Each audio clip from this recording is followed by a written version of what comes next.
Hello, I'm Francesca, actress, singer, dancer, who loves to travel. As you can see from my pictures, when I'm on my travels, I enjoy trying the local cuisine, wine and beer. A shot of local schnapps also helps when you've overindulged slightly.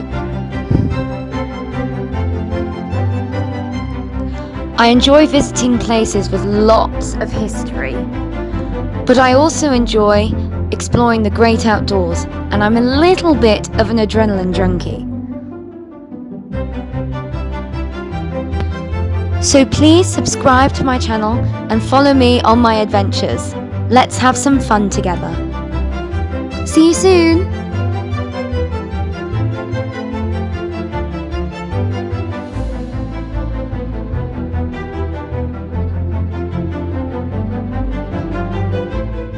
Hello everyone. So today I decided I would take you to the largest town near where I live, and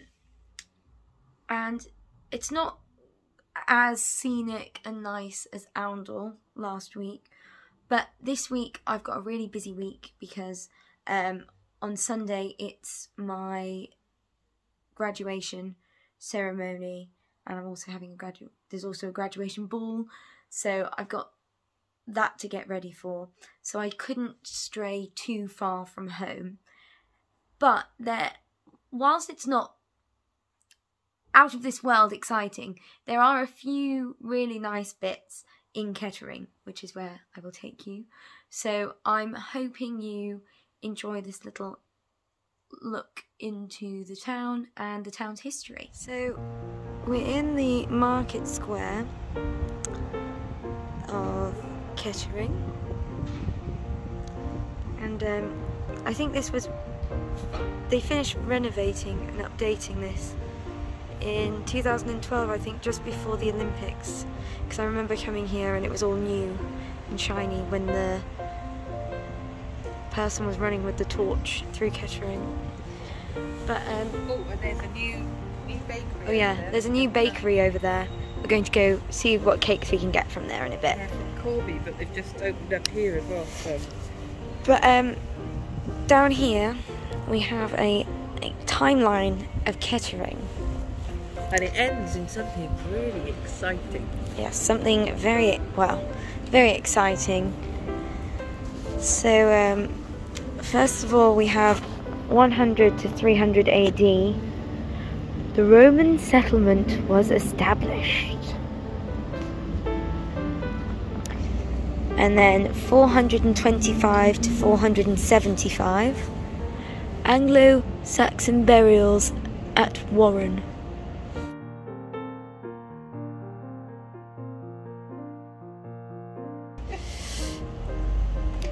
(956) Cittringan, which was the first name for Kettering. Oh, right, okay. Cittringan, Kettering. Not quite the same, but okay. 1086. The Domesday Book. There was 31 villagers and 1 slave. Ooh. 1 slave for 31 people. Interesting. In 1227, King Henry III granted Kettering the market charter. So yes, it would have been, although it would have looked a little bit different to what it does now. However, this church would have been our church that we go to, and it's St. Peter's and Paul's, and it celebrated 800 years last year, and so there were supposed to be loads of events, but we couldn't do the events because of COVID. But yeah, so this would have been here in 1227. It would have been a new church. Oh, 1450, the parish church was rebuilt. Now I'm going to have to find out why it was rebuilt, because I didn't know it was rebuilt. So They needed to enlarge it. Maybe. Then we have 1577, Elizabeth I grants grammar school charter. Is there still a grammar school here? No, so there's no grammar school here anymore. 1670, the woolen industry was established. And in 1676, the population was 1,650. 1688, Sawyer almhouses were built. Now, I think those are the cottage hospitals, aren't they? Yeah. Yeah, so we'll go have a look at this. So remember, there's 1688. 1723, the Great Meeting, now Toller Church. That's funny because Toller Church looks modern from the outside. So it's obviously had a... Oh, I'm glad you know what Toller Church is. I don't. So maybe we'll see that church. And it is actually a lot older than we thought it was. But because of this funny white porch thing on it, it always looks quite a bit newer than it actually is. 1776, the tanning industry was established. In 1792, the Baptist Missionary Society founded at the Mission House. Do we know where the Mission House is? I think that might be opposite the entrance to Morrison's. Oh, it does actually, yes. So again, I can probably show you that in a bit. So in 1801, the population was 3,011, so it's doubled. So it's doubled since 16, whatever it was. 1803, William Knibb, anti-slavery campaigner, was born in Market Street. Oh, so there we go. We have a good old anti-slavery campaigner. In 1835, the by-election riot features in the Pickwick Papers, written by Charles Dickens. There we go. Charlie Boy knew we existed.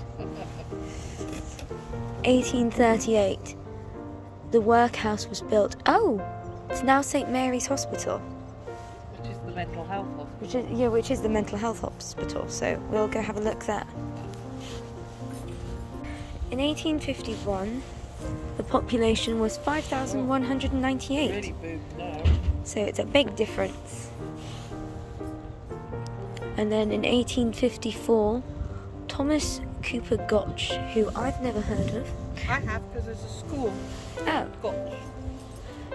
But he was an illustrator and an artist, and he was born here. And in 1857, the railway arrived. And then in 1873, the first iron furnaces since the Roman times were opened. No, I don't know. And in 1897, the General Hospital was built with voluntary contributions. In 1897, the first edition of the Evening Telegraph was printed in Kettering. And we still have the Evening Telegraph offices on the outskirts. Wow. So in 1901, the population was 23,653. Yeah. That's a big town, actually. Those times. It's massive. Oh, we've got under a table here. So in 1904, Kettering recycles rubbish into electricity. Oh, that's interesting. 1904. Okay, so in 1904, the library was opened by Andrew Carnegie, or Carnegie, however you say his name. So I wonder if he's related to Carnegie or people in New York? We will have to find that out. In 1909, goodness, this is hard. Vince Electric Palace, the first cinema, opens. And then during the First World War, 833, local lives were lost. Ah yes, in 1921 Charles Wicksteed opened a pleasure park. Oh, it was the first pleasure park in the UK. And it's still going now. And it is still around today. And in 1932, Breakfast in Kettering, Weetabix Company established. And the fact Smell the Weetabix. you can still smell the Weetabix because the factory's here. So in World War II, they only lost 308 people instead of the 808 in World War I. In 1951, the population was 36,817. Oh, that's interesting. The next one. Oh yes. In 1953, Kettering Boots climbed Everest. In 2008, the schoolgirl mezzo-soprano Farrell Smith broke classical records.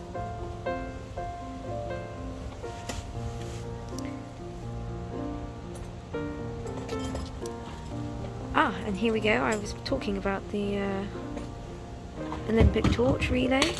Here it was. Oh, we were there. 2nd of July 2012. And in 2020, so last year, Professor Sarah Gilbert, who was born in Kettering in 1962, designed the COVID-19 vaccine. There we go. I have a bit of a thing. That's the history of Kettering.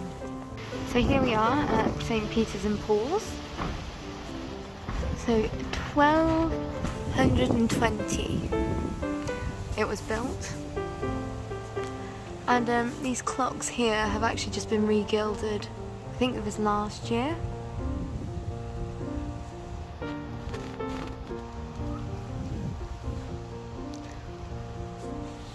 And that's funny because there's not actually a full-size graveyard anymore. There's just random graves. That's their war memorial. Some more graves over there.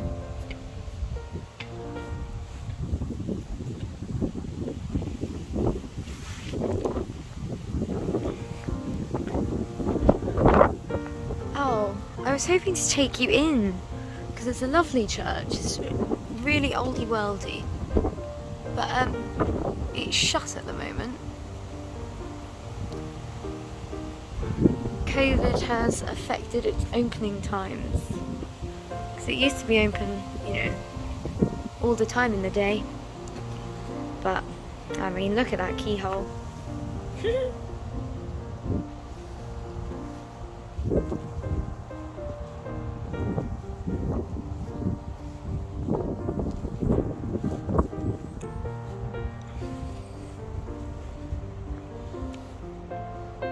Some more gravestones.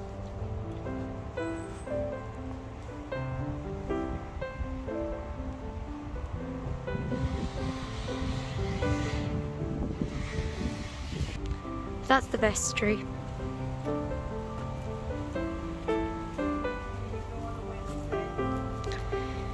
Yep, I go in there and I go to choir rehearsals on a Wednesday. And then I sing in the choir on a Sunday morning. We're actually going somewhere I've never been before. So we've gone around the side of the vestry, which is here. Oh, there's a handprint. It's a bit creepy. Looks like maybe it's a zombie's handprint, you know. In time for Halloween. So I said about there not being a graveyard. I was clearly lying.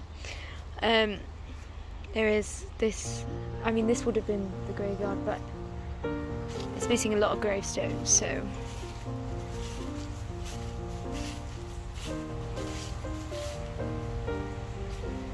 Oh, I never knew that door was there at the back of the vestry.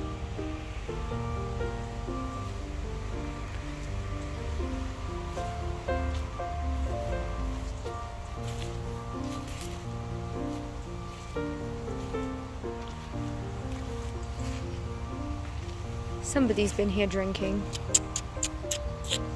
Naughty, naughty.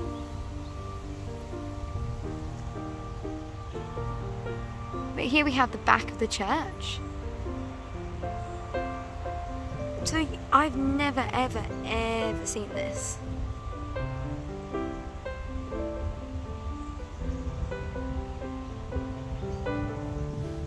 Look at all these old gravestones. I mean, you can't actually read any of them now. They're just stone slabs, really. But I think the squirrels enjoy this. Got 1, 2, and oh, where's the third one? 3. Oh, and there's another one over there. There we go. 4. Oh, they're so cute. I don't think that one liked the camera very much.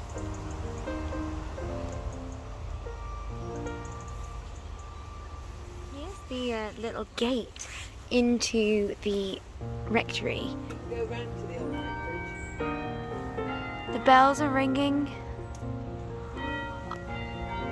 Now, I want to know if they're a bit like Quasimodo and they're just up there all the time waiting to ring the bells. This is the old vicarage, and it's such a shame because it would have sat in really nice gardens, and now it's just... Well, they've sold the garden to make room for the church. Well, yes.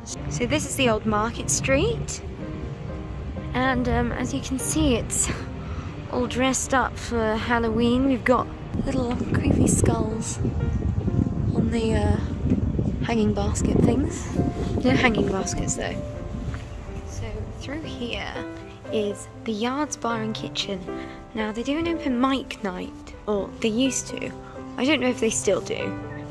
In here. But so they've got little shops. So there's like a hairdresser's there, and then there's this refill shop, which so it says that it's refillable and package free. Oh, so it's got like cleaning products and things, and I mean, it's a bit, what is it? It's one of those oh, what are they called? Well, it's a metal tin basically shop. Ooh, blue cheese and truffle mayo burger. That sounds like a me kind of burger.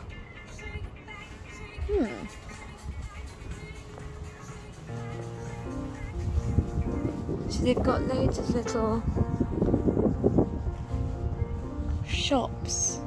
So Kettering is a very Victorian town, and I mean, there's loads of houses like this throughout the town. They probably would have been 2 up, 2 down initially, and they probably belonged to the shoemakers, and any that are slightly bigger were probably owned by slightly more senior people in the factories. But this street's really cute because, although it's a shame because there's cobbles here, but they don't go down this road, which is a shame because then it would have been sort of like it hadn't changed at all in the past couple of 100 years. But these are really cute. And it's really quiet down here. You can still hear the church bells, which is nice. I like hearing the church bells. Well, you already know I like the church bells. Oh, that one's cute.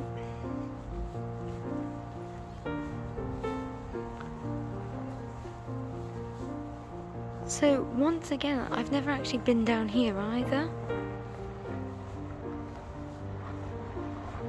But yes, aren't these adorable?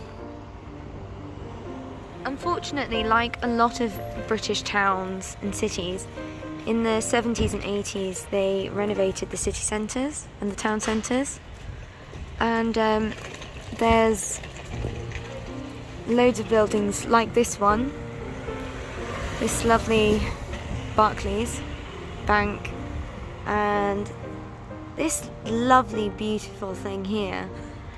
That there would have been nice old buildings there, and they knocked them down and purposely built these for shops and things like that. So it's quite sad because I've seen pictures of Kettering back in the day, and it was a really, really lovely town. And now it's just sort of patchworky. But this is one of the old buildings. It's actually the old cinema, but it was the Corn Exchange Hall. And now it's a cafe and restaurant. But here we have what was the Gala Bingo Hall.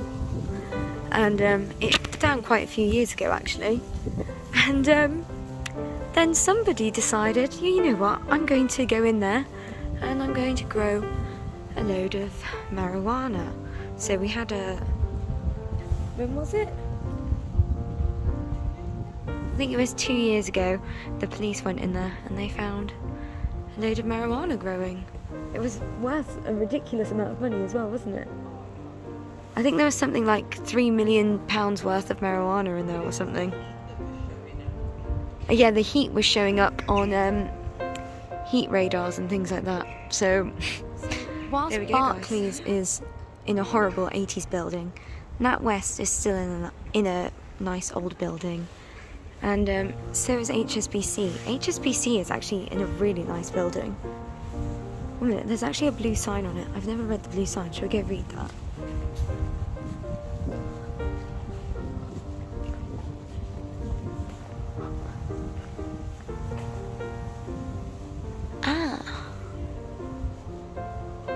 Kettering, oh, this is actually about Kettering Civic Society, saying that John Alfred Gotch, who was the first mayor of Kettering, was the founder of GSS Architecture.